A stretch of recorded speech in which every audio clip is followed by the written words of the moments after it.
Hey, I was wondering something to myself. If I took every single TF2 character, well, all the main ones, like the Mercenaries, Pauling, Marasmus, Saxton Hale. Man, what's the administrator's name? I forgot her name. Whatever. Throw her in there too. Throw everybody into Harry Potter. Let's just throw them all in. How would they fare at Hogwarts School for Witchcraft and Wizardry? I'm also going to be aging them down to the specific age they're going to need to be able to be at Hogwarts, because as it is, they're too old. They're not going to let a bunch of just old people in there. And we're assuming that all of them are either, let's just say they're mudbloods, except for Saxton Hale. He's the only one who's going to be a full-blooded wizard because he's literally the prime specimen of man. And they're all exchange students. A couple more caveats. The Death Eaters and Voldemort will still be a threat, and all the mercenaries will have all the skills that they already had from the comics and the games. It's just that added on to that, they use magic instead of guns. They can still have their melee weapons. Remember, they use various things as magical conduits in Harry Potter, and I'm assuming any melee weapon could be the same, but a gun would just be stupid. So yeah, let's go with that. As usual, we're starting off with Scout. I'll be giving Scout the Atomizer as his magical conduit, because for something to be used as a magical focus in Harry Potter, it has to have some kind of magical core, and I think that the Atomizer is at least close enough since it's not explained how it works. Like, how does it give him that third jump? It's never explained. And it can't just be technology, it's literally just a baseball bat. Magic does exist in Team Fortress, so it's easy to assume that the third jump comes from some kind of magical properties inside the bat. So therefore, I'm giving that specific bat to Scout as his magical focus. I mean, after all, we've seen people use staffs and shit before. I don't want everybody to have a wand. The only people with a wand would probably be like Spy and Sniper. You know, people who actually would handle delicate items like that. Anyways, Scout's gonna be faster than pretty much everybody. Aside from obviously faster things like centaurs, giants, dragons, Dementors. Death Eaters might actually be able to catch up to him too, but only when they're in that misty form. Well, they can't attack. We'll say that Scout's Mad Milk, Bonk Atomic Punch, and Criticola can all be made in Potions class, or with a potion set of his own. Because realistically, I'm sure there are ingredients out there to create the same effect, to just make you hit harder or make damage not touch you. I'm assuming some spells would still go through that. Avada Kedavra, definitely. And Mad Milk is literally just taking somebody else's life and adding it to your own. He's gonna achieve the same effect somehow. I think Scout is gonna keep these 3 potions a top secret thing until he becomes older, and then he can sell it and create a fortune. But whatever. Scout isn't really that good at focusing unless he's in the heat of battle. Something a little bit like Ron Weasley, where Ron is constantly making jokes, but he tries to focus when he's in the middle of a fight. It's just that comedy relief be damned. He's not gonna get shit done. I think Snape would like Scout, and especially the way he would make his quote-unquote potions. He might even try to help him improve upon them. But I also feel like Snape would have this sort of disdain towards Scout for his inability to focus on serious subjects. Scout would constantly be distracted trying to talk to women or shit like that. Snape's gonna do that thing where he did to Ron Weasley and just whack him upside the head with a book. I do think Scout would have a hard time using the Patronus charm, since he doesn't exactly have that many happy memories that we've seen so far. Like, I would say that Scout would be an average wizard. However, the side stuff that he does, aside from spellcasting, would lift him up a little bit where normal people can't go. Because, let's be honest, people in Harry Potter are extremely slow. Pretty much none of the students are actually good at making potions. Only like a select few, 2 or 3. Now, here's something interesting. Avada Kedavra works by ripping your soul out of your body and leaving your body to die immediately. Most of the mercenaries don't have souls, aside from Medic. If Scout's fighting dark wizards, and a lot of times they do use Avada Kedavra, he can get hit by that and nothing will happen to him. That I know of. It could potentially still kill him. Jury's still out on that one, because we've never seen somebody without a soul get hit by Avada Kedavra. But the explanation is that it rips your soul out of your body and your body dies. Some supporting evidence for that is when Harry Potter and Voldemort fight in the Goblet of Fire. A bunch of the souls that were killed by Voldemort's wand come out to protect Harry, and they specifically come out of Voldemort's wand, the one who used Avada Kedavra to kill them, except Wormtail used Avada Kedavra to kill Cedric, but it was still the same wand that killed them in the first place.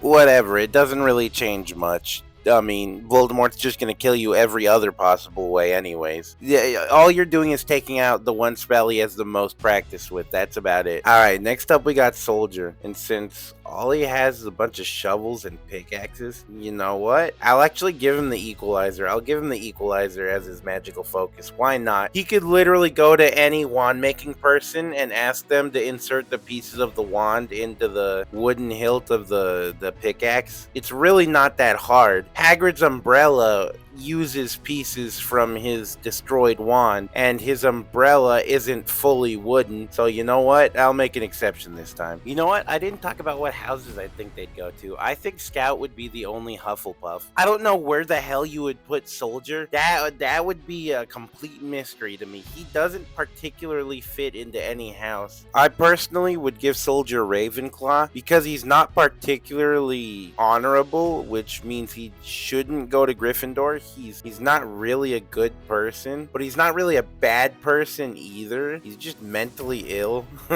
So he wouldn't go to Slytherin. I just feel like the way in the movies that Slytherin and Gryffindor are portrayed is that Gryffindor is for noble people who are in most cases good people. Meanwhile, Slytherins are people who seek power and in a lot of cases do become evil. I'm not saying all Gryffindors are good and all Slytherins are evil, but I'm saying that it's a pretty big factor when you look at the patterns in the movies and even the games. So yeah, I think Soldier would be a Ravenclaw because I don't think he's gonna be as terrible at magic as Scout. He's gonna have something. I mean, he lived with Marasmus for how long, and it didn't really bother him.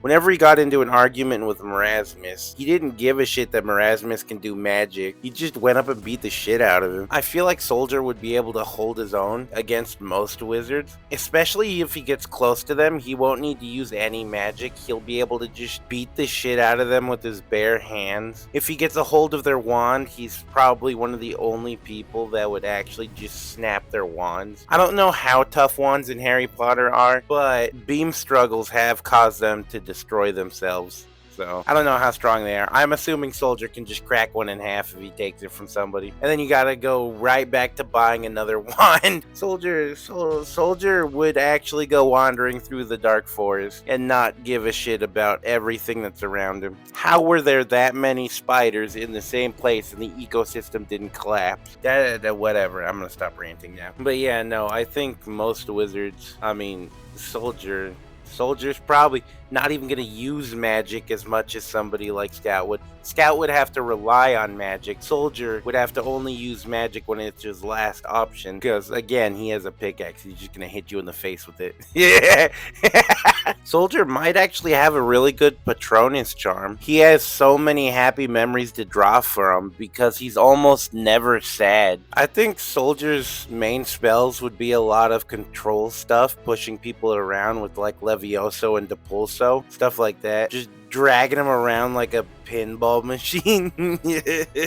Of course, everybody's going to use Expelliarmus, but to different degrees. So yeah, the only things that would be able to take Soldier down, probably Voldemort himself, giants, centaurs. Death Eaters probably won't be an issue for him at all. I think he's actually more powerful than any of them, even without magic. Of course, it would be funny trying to see him catch a Death Eater and they turn into smoke. You know what? I wouldn't even put the centaurs on this list. I should have taken the centaurs off as an enemy. The only time that I've actually seen them hurt somebody was when they went after somebody who worked for the ministry. They kind of just leave the Hogwarts students alone. In fact, one of them went out of their way to save Harry, I think. I haven't seen the movies in a while. I know that he didn't hurt him, and he did freely talk to him about the situation in the forest. So they're at least civil about it. Next up, we have Pyro. And even though Gryffindor has more symbolism to do with the element of fire, I do think that Pyro would be a Slytherin because he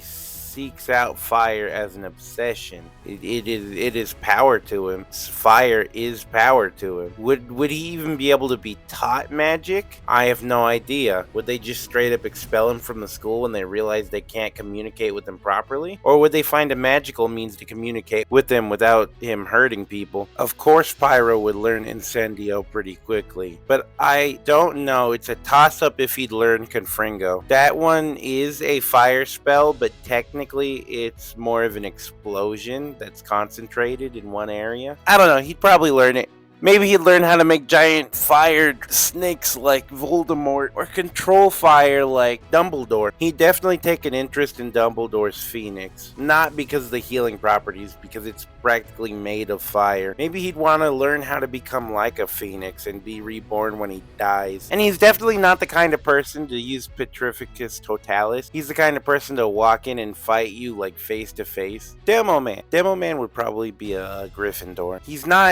Unlike the other mercenaries, he's really not a bad person. He's just following his family business of exploding shit. His magic focus is going to be the Eyelander for obvious reasons. It's a magical sword that empowers him whenever he kills somebody with it, which will actually become useful in a challenge like that. Him, above all the other characters, he actually has a specifically magical weapon that empowers him, makes him faster, stronger. That's definitely going to help in something like this, especially since animals in Harry Potter have souls, which means he can go around killing spiders and shit to get stronger. There's actually a specific scenario I wanted to bring up for Demo Man in particular. If Demo Man is chosen by the Sword of Gryffindor and he figures out how the Sword of Gryffindor works, he might be able to stab the Eyelander with the Gryffindor sword and transfer the Eyelander curse to the Gryffindor sword, which means he has a sword that gets stronger the more he kills people, and a sword that has basilisk venom in it because Harry Potter used it to kill a basilisk. So it instantly kills anything, and it makes you stronger when you kill something. Because it has basilisk venom in it, it's also capable of destroying Horcruxes, as Harry Potter used it on multiple occasions, which would make Demo Man the only character able to kill Voldemort. I do think anybody that uses Expelliarmus or any of the control moves will be able to just stop him from moving or blast the sword out of his hand. But we've seen in the movies that as long as you're quick enough to react, stuff like Expelliarmus won't affect you. And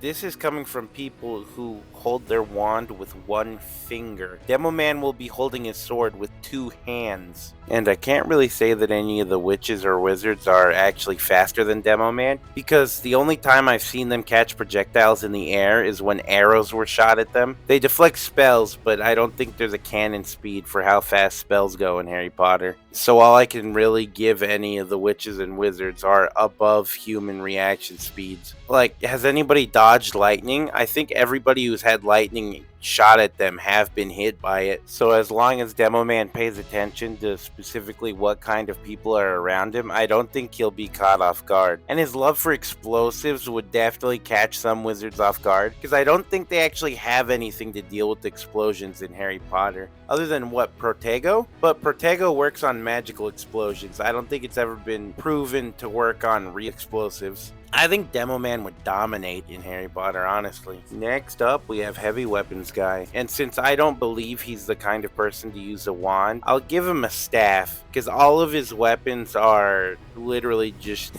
boxing gloves and brass knuckles. So I'll give him a staff, like Mad-Eye Moody. I think Heavy would really take a shining to Hagrid, who takes care of beasts with very little fear. He's a pretty big dude, half giant. He's really strong, able to bend guns with his bare hands. I think Heavy would really like Hagrid. I don't think any of the other students would really mess with Heavy. I mean, he's a fucking beefy dude. He ate bear meat. I think even as a kid, he would have been fucking buff. Heavy too would also be Gryffindor. He's really loyal to his friends. and he does right by them as much as possible, unlike other mercenaries who will just not do that.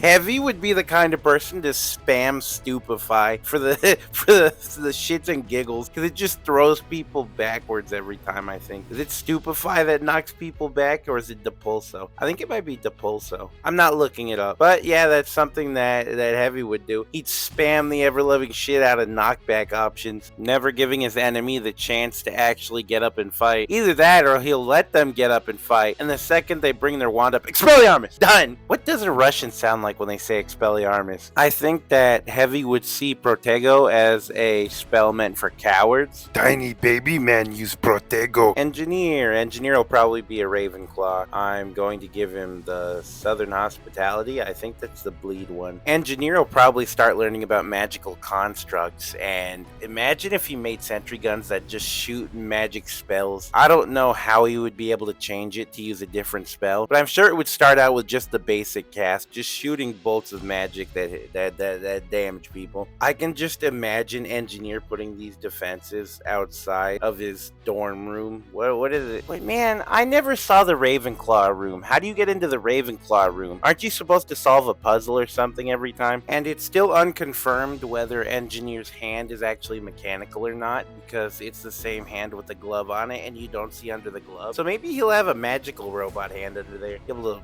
beat the shit out of you. He'll bitch slap you with magic. Can you imagine if the rocket pod on top of his sentry gun shot 4 Confringo shots and just blew somebody up? They're fucking dead. Weirdly enough, I think all of the interesting stuff is gonna happen to Engineer after his course at Hogwarts, where he'll start selling these inventions or becoming a private security force. Because remember in Meet the Engineer, when he was just sitting there on a point protecting something, he might actually get hired as protection back to Hogwarts. I can see that happening. Dumbledore's like, can you return as a teacher, or can you return as a guard for Hogwarts? Something like that. Alright, we got an interesting one here with Medic. I'm actually going to give him his Uber gun instead of a melee weapon, because it's just kind of more convenient. Medic is Slytherin, no doubt about it. Medic is a Slytherin. I'm not putting him in Ravenclaw. He is not even close to a sane person. Medic would probably like herbology due to its traits in affecting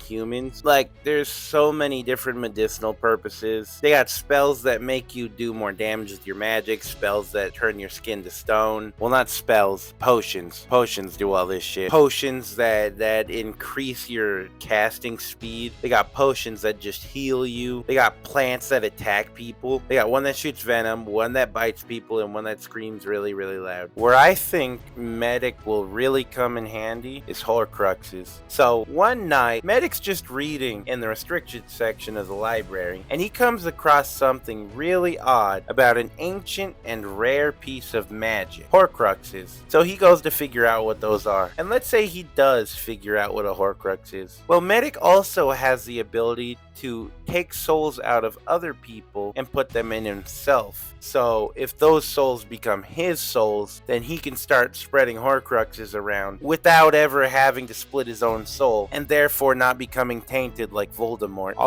And actually, he can take souls without murdering people. Murder is what splits your soul, which is how Voldemort created Horcruxes. But that's also what made him more evil and vile. Like, don't get me wrong, he was already evil at the beginning, but it makes you worse the more your soul splits. But because Medic can do all this without splitting his soul, he will be the exact same person he was before, just way, way stronger. I can see Medic putting like some of the souls that he's got into a shield, because Horcruxes can only be destroyed by extremely powerful magic, like for instance a basilisk tooth. I don't know if Avada Kedavra would work on an inanimate object regardless of if it has a soul in it. Because if it were like that, I'm sure somebody would have destroyed the Horcruxes with it instead of the Gryffindor sword, which had basilisk venom on it. So I think using the knowledge of how durable souls are in Harry Potter, Medic would be able to create specific weapons and armors and shields that really nobody can get through. Sniper would also probably be in Ravenclaw. Anyway, Sniper's not as interesting as Medic. Aim Timing spells in Harry Potter isn't really that hard of a thing. The only time you see people dodging spells, I don't see anybody but Harry, Hermione, and Ron dodging spells. Everybody else just gets hit with them or blocks them. His good trait is his aim, and aim doesn't matter in this world because the spell either locks onto you or it gets blocked. But Sniper is an efficient person. He won't seek to harm people for long periods of time, so you don't gotta worry about him using the curses. You know, there is one thing that I can see Sniper doing. I can see Sniper practicing on the range of his spells, at least being able to hit people from further away. That's something I could definitely see him doing, because while spells can be blocked and they can be deflected, you don't often see people in Harry Potter launch spells from more than 10 or 15 feet away. So Sniper might be the one person to try to learn how to attack people with spells from way further away, therefore not putting himself in harm's way. Alright, now we got Spy. Spy, we all know how Spy works. I'm gonna just give him his knife as a magical focus. It's small enough, it's a straight object. I'm just gonna assume it'll work. Spy would be one of the first people to learn Petrificus Totalis, Expelliarmus, Levioso, Glacius, the Disillusionment Charm to become invisible, stuff like that. Stuff that will stop enemies in their tracks. Spy would really be the only one to learn Avada Kedavra, because he's the only one other than Sniper who actually cares about killing people quickly. And I think he'd find solace in the fact that at least they can't feel any pain when he uses Avada Kedavra. So in Hogwarts Legacy, which takes place before the Harry Potter films, you're able to go invisible, and if you sneak up on an enemy, you can use Petrificus Totalis to instantly freeze them in their place. That's something that Spy would do, definitely. He'd go sneaking around and just freeze people. Or he'd just use Defendo and try to cut them in half. Whatever. Demo Man's gonna be a threat because of equipment, Medic's gonna be a threat because of his intelligence, and Spy's gonna be a threat because of his efficiency. Saxton Hale will be the strongest wizard ever known. Merasmus will chill at Hogwarts like the rest of the weird magical entities that bully the kids there. And Miss Pauling will just be the Hermione Granger of the group. Why not? Actually, Merasmus can steal souls too, but he has to kill people to steal souls, which would ultimately turn him into another Voldemort. Granted, he can make more Horcruxes, and he can summon bosses that shoot freaking rockets and the headless, horseless head taker, and so he'll still be more powerful than Voldemort in the end because of his specific abilities and his ability to cast many different damage dealing spells without ever using a wand. Yeah, that's how I think it'll go though. See you later.